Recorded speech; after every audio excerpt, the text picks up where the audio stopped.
제가 잠깐 안내 멘트 하고, 네. 그 다음에 이제 기자회견 낭독하는 방향으로. 네.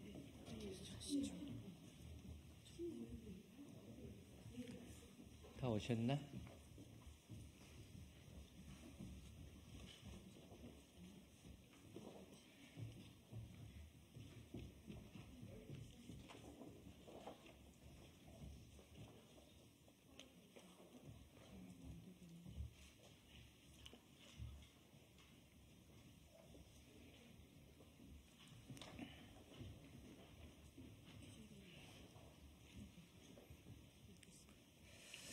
네, 춘천 철원 화천 양구갑 국회의원 허용입니다. 소속 상임위는 국토위원회이지만 제가 늘 전국의 부모님들과 또 춘천의 경계선 지능인을 키우고 있는 그런 부모님들과 함께 경계선 지능인 지원에 관한 법률을 대표 발의해서 소관 상임위 복지위에서 지금 심의를 하고 있습니다.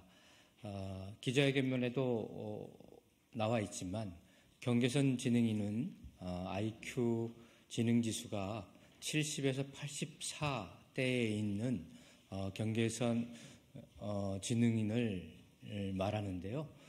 원래 70 이하는 발달 장애인으로 법적 규정이 되어 있어서 국가의 법적 보호와 다양한 지원책을 받을 수 있는데 반해서 경계선 지능인들은 그야말로 사각지대에 존재하고 있습니다. 그런데 그 숫자가 무려 여러 가지 연구 결과에 의하면 우리나라만 해도 약 한 720만 명에 달한다라고 하는 그러한 통계 분석 수치가 있습니다. 그래서 지난 한 해 동안 국회 예산결산특별위원회 위원으로서 경계선 지능인들의 전국 실태조사에 관련된 당초 예산을 올해 예산으로 반영을 시켰습니다. 그래서 아마 이제 본격적으로 그 예산에 기반해서 전국적인 경계선 지능인들에 대한 실태조사가 이루어지리라 이렇게 생각이 되고, 그와 더불어서 관련된 모법이 꼭 21대 국회 내에서 만들어져서 꼭 통과시켜달라고 하는 그런 염원을 안고 오늘 전국 느린학습자 부모연대와 사단법인 느린학습자 시민회 우리 학부모 여러분들과 함께 오늘 기자회견을 준비하게 되었습니다. 아무쪼록 언론인 여러분들의 깊은 관심과 그리고 지원을 부탁드리겠습니다. 그러면 부모님과 제가 함께 나눠서 기자회견문을 낭독하도록 하겠습니다.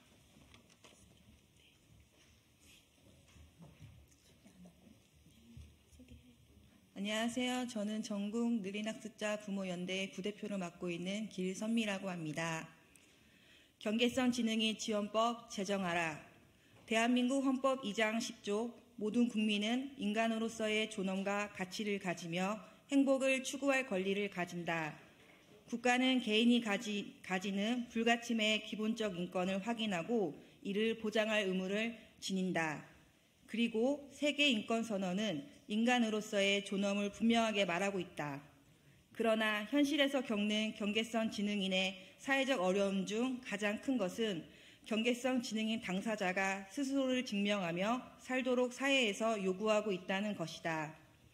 경계성 지능인은 헌법에서 고지하고 있는 인간으로서의 존엄성과 가치성, 행복 추구권과 인권 보장에서 제외되어 대한민국 사회 구성원이 아닌 그림자처럼 살아가고 있기에 경계성 지능인의 인권 보장과 건강한 자립 실현을 위한 경계성 지능인 지원에 관한 법률안 제정을 촉구한다. 경계성 지능인은 지능지수 IQ가 70에서 84의 범주에 속하는 사람으로 통계적으로 인구의 12에서 14%인 약 728만 명으로 학자들은 추정하며 생애 주기별 발달 과정에서 다양한 사회적 어려움을 겪고 있다. 유아기에 또 유치기에는 경계성 지능인의 특성에 대한 이해와 정보가 부족하여 조기 진단 및 적절한 지원 시기를 놓치고 있다. 학령기와 청소년기에는 학습 부진과 또래관계 형성 등 사회성의 어려움으로 학교 부정응과 심리, 정서적 어려움을 겪고 있으며 학교 내에서도 이들에 대한 이해도가 매우 낮은 실정이다.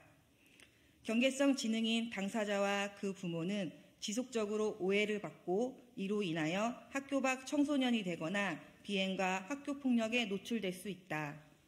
관계 지향성이 강한 경계성 지능인들의 특성상 학교 내에서 정서적 고립감 호소와 다양한 폭력 상황에 수시로 노출되어 있을 뿐만 아니라 삶 속에서도 당사자와 가족 구성원들은 일상에 대한 두려움을 안고 살아가고 있다. 또한 청년들은 맞춤형 진로와 사회 진입을 위한 지원을 받지 못하기에 성인이 되어도 스스로 경제적 자립과 소속감을 갖지 못하고 은둔 및 사회적 고립과 우울, 불안 등의 정신건강의 어려움을 겪으며 당사자와 그 가족은 하루하루를 견디며 살고 있다. 이것은 전체 인구의 14%인 경계성 지능인과 그 가족들만의 문제가 아닌 사회 부적응, 자립 실패, 고립 및 은둔, 또 정신건강 등으로 측정 불가능한 사회 문제가 야기되며 다양한 범죄에 노출되고 이를 해결하기 위한 사회적 비용을 나중엔 국가가 부담해야 하는 악순환의 고리가 되고 있다는 점이 중요하다. 안녕하세요. 사단법인 느린학습자 시민회 이사장으로 활동하고 있는 송현숙입니다. 경계선 지능인에 대한 사회적 어려움을 인식하고 해결하기 위해 다양한 영역의 관계기관과 단체 및 사람들이 서울시 동부권 NPO 지원센터에서 의제 실천 네트워크로 모여 의제 공론화와 연구를 통해 이들을 지원하고자 노력해왔음을 주목해야 한다. 2020년 서울시 경계선 지능인 평생교육 지원 조례를 시작으로 전국 69개의 지역 조례 제정과 함께 연구 용역을 통한 정책개발 연구들이 진행되면서 관련 지원 활동들이 활발하게 이루어지고 있다. 하지만 조례별로 경계선 지능인에 대한 정의나 지원 체계가 다르고 지역의 당사자성을 담아내지 못한 조례들과 조례들을 받쳐줄 수 있는 상위법이 없기 때문에 지역 내 경계선 지능인과 그 가족들은 조례가 만들어져도 늘 조마조마한 마음으로 살아갈 수밖에 없다. 이는 국가 차원에서 지원과 규정이 없기 때문에 경계선 지능인들을 위한 체계적인 지원이 이루어지고 있지 않고 있다는 것을 극명하게 보여준다. 경계선 지능인의 세계주기별 지원은 실에서 구현이 어려울 수밖에 없고 아동은 보건복지부, 청소년은 여성가족부, 청년은 국무조정실로 벽이 존재하고 관련 법령에서도 평생교육법, 기초학력보장법은 교육부가, 청년교육 촉진 특별법은 고용노동부가 주관하고 있어서 경계선 지능인의 지원은 구체적 해법이 보이지 않는다. 대한민국 국민으로서 지역 시민으로서 경계선 지능인들은 장애와 비장애라는 이분법적 시선에서 사회적 배제를 받으며 사회 구성원으로서의 존재를 부정당하며 어디에도 포함되지 않는 경계, 즉 사각지대에서 살아가고 있다.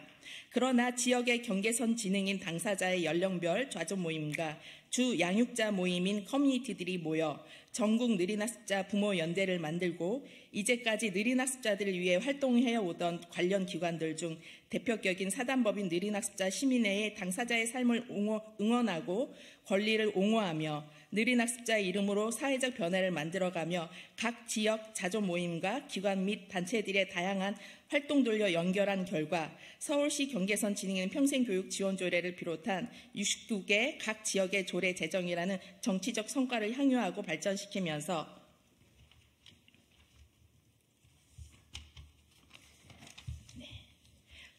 경계선 지능인들의 더 나은 삶과 미래를 향한 발걸음을 시작하고 있다. 이를 함께하고 호응해 주신 허영 의원님을 비롯한 54분의 의원님들에게 지지의 마음을 표현하면서 이후에라도 경계선 지능인 지원을 위해 많은 의원님들과 함께하고자 하실 분들을 진심으로 환영하고 바라봅니다.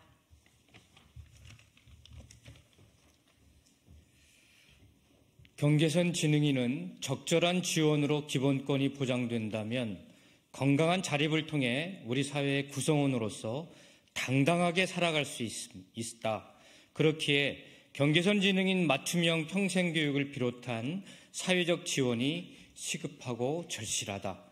경계선 지능인이 생애 주기별 특성과 욕구에 기반한 안정적 체계적 지원을 통해 다양성을 가진 존재로서 살아갈 수 있기를, 대한민국이 인간으로서의 존엄이 지켜지며 함께 어울려 살아가는 사회가 될 수 있기를 바란다. 우리는 대한민국 정부와 모든 정당이 경계선 지능인 당사자와 주 양육자, 부모뿐만 아니라 가족 구성원들의 고통을 이해하고 유관기관들과 함께 적극적으로 개입해야 함을 촉구한다. 경계선 지능인과 그 가족들은 지금까지의 고민과 어려움을 개인의 몫으로 인식하고 살아왔으나 앞으로는 사회적 접근을 통해 이를 해결할 수 있기를 바란다. 내일이 아닌 오늘 당장 해결을 위해 우리는 절실하게 요청한다. 경계선 지능인 지원에 관한 법률안이 대한민국 국회에 발의된 것에 대해 적극 환영하며 즉각 제정을 촉구하는 바이다. 2024년 2월 22일 전국 느린학습자 부모연대 사단법인 느린학습자 시민회 그리고 국회의원 허영입니다. 감사합니다.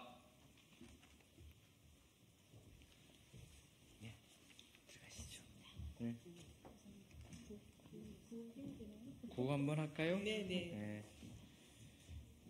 구호는 못하게 돼 있고 그래서. 그래요? 그럼 그냥 준비할게요. 저희가